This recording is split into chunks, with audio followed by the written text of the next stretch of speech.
Hello, English 103 students. The end is here. We are completing our class. It has totally been my pleasure to work with you this semester, whether it be face-to-face. Some of you I know very well, either through in-person action or on Zoom. We've met several times. Some of you I have never talked live with, but we've done lots of communicating through the Moodle page. So I feel like I know most of you pretty well. This week is a pretty simple one. It's the last one. There's no final exam, of course, in English 103. There is a reflective writing I want you to complete. It is a very, very short writing. And in fact, I want you to limit it to 2 pages. I don't want over 2 pages if at all possible. So your goal is 1 to 2 pages on this. There's also no citation, no referencing, no works cited. This is a narrative. You may use I is completely appropriate. And you're just reflecting on the class. And basically, we use reflection to help us in our learning. We look back on things and process it. And that's really what this assignment is about. There's really no right or wrong way of writing for content, as long as you're addressing what I want you to within the instructions. What does count on this one is you are demonstrating the highest level of your writing ability. What that means is MLA counts. I want it in MLA format, which means make sure you have your header and your first 4 lines, and I want you to title it appropriately. Do not use the name of the assignment as the title.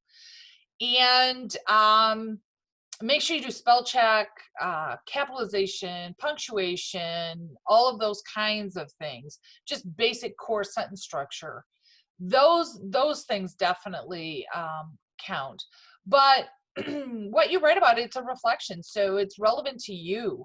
That's what I mean by there's no right or wrong in content. But I do want you to address some of the things within the instructions. Also, don't forget to please complete the course survey. That is incredibly valuable to me. I look at them. I do want to reassure you it is anonymous. Your name is not associated with it in any way unless you choose to self-reveal.